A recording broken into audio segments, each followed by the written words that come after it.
Bienvenue sur Africa 24 dans cette nouvelle édition du QG News. Au sommaire de l'actualité, le Front populaire ivoirien en course pour les élections locales d'octobre en Côte d'Ivoire.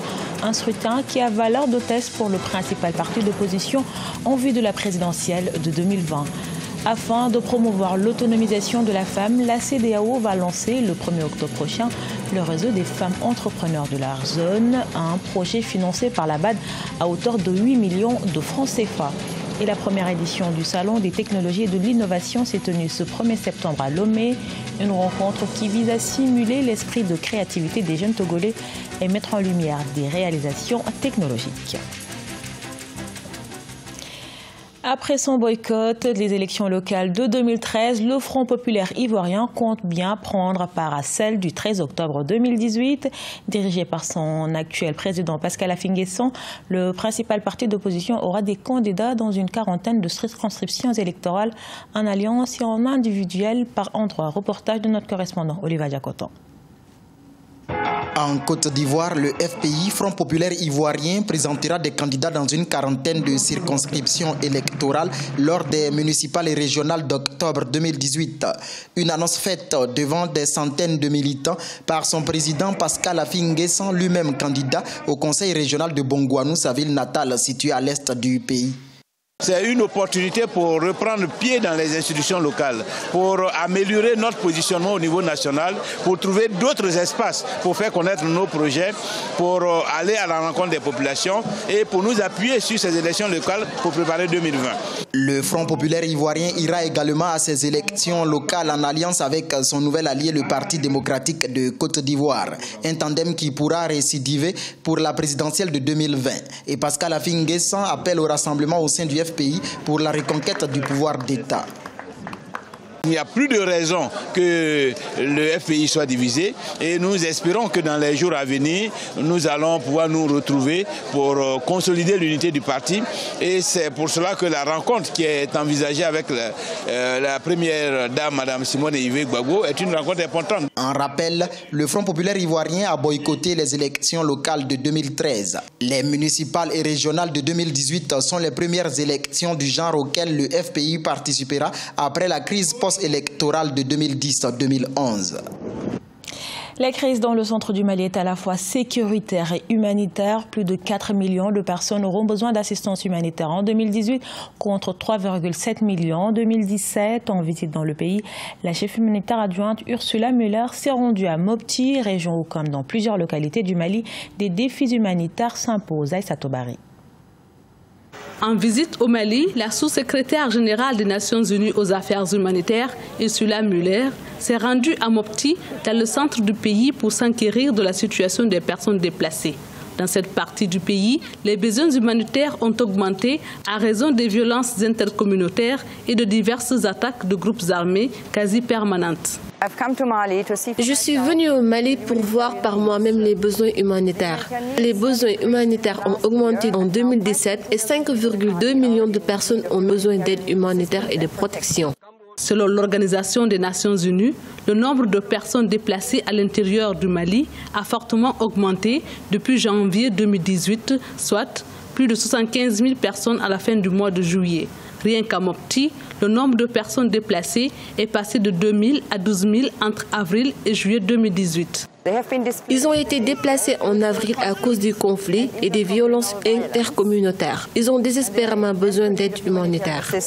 Le Bureau de coordination des actions humanitaires du système des Nations Unies au Mali estime que de 2012 à 2017, seuls 35% de l'administration et des services sociaux de base sont déployés dans les zones affectées par la crise.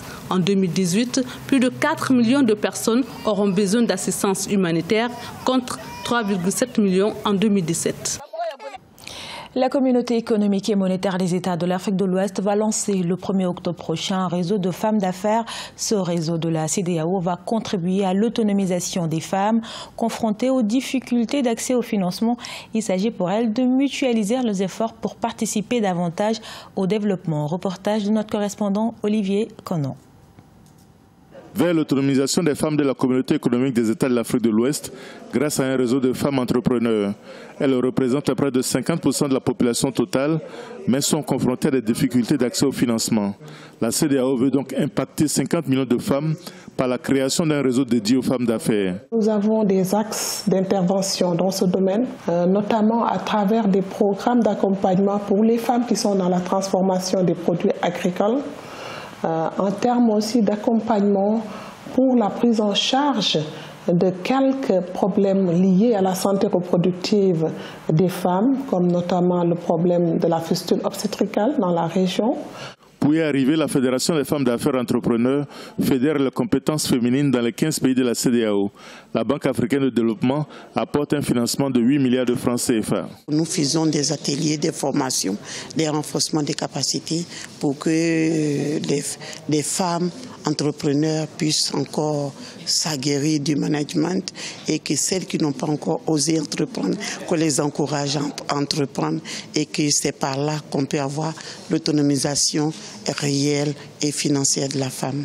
Selon un rapport de la Société financière internationale, 70% des petites et moyennes entreprises détenues par les femmes dans les pays en développement ne bénéficient pas suffisamment des services des institutions financières, d'où un déficit de financement de 285 milliards de dollars. Au niveau de l'Afrique subsaharienne, ce déficit est de 20 milliards de dollars. L'univers de l'innovation a pris ses quartiers ce 1er septembre à Lomé. La capitale togolaise a accueilli la première édition du Salon des technologies et de l'innovation. Cette rencontre qui a permis aux jeunes Togolais de présenter leurs projets, mais également en lumière plusieurs réalisations technologiques. Reportage de notre correspondante Emefa Kofi. Des jeunes Togolais prêts à défendre leurs projets au Salon des technologies et de l'innovation de Lomé. Meublé par une exposition, ce salon a vu la participation des startups, à l'exemple de Calque 3D, une entreprise créée seulement il y a une année et qui intervient dans les impressions 3D. En plus du service d'impression que nous faisons, nous récupérons les plastiques de bouteilles d'eau que nous recyclons en filaments pour produire des objets. On apporte des solutions numériques à l'éducation où on forme nos jeunes élèves en leur donnant des solutions par rapport aux problèmes sociaux, aux problèmes de l'industrie de l'Afrique. Pour cette première édition, le Salon des technologies et de l'innovation de Lomé, outre des panels, a lancé un concours à l'endroit des initiateurs de projets innovants. L'idée est de les aider à réaliser leurs rêves pour le bien des populations. Nous, avec nos facilités avec les institutions financières, nous allons pouvoir négocier des plans de financement pour eux et les accompagner, être leur mentor, pour ceux qui n'ont pas encore d'incubateur, pouvoir leur proposer nos centres d'incubation. Des 18 projets sélectionnés, seuls 3 ont retenu l'attention du jury. Le premier prix a été décroché par Equifal grâce à son projet social Shorky, un projet contre le vol de motocyclettes, tandis que le deuxième prix est revenu à Konou Germain avec son projet Kashwata et le troisième prix à Bénissan Datevi grâce à son incubateur solaire d'œufs. Le pétrole à Magnon, c'est l'invention du chercheur congolais Maurice Itoussi-Bara. Après des années de recherche, ce physicien a trouvé la formule idéale pour concevoir une culture de pétrole. Une révolution pour le scientifique qui sollicite l'aide de l'État congolais ainsi que l'intérêt des investisseurs africains. Reportage de notre correspondant Deva Panzo.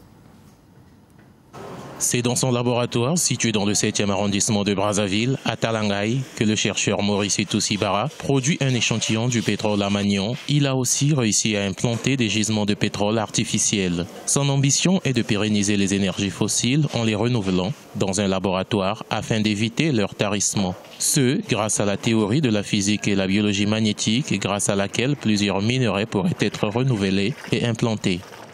Le pétrole à Magnon, c'est un produit de la physique à Magnon.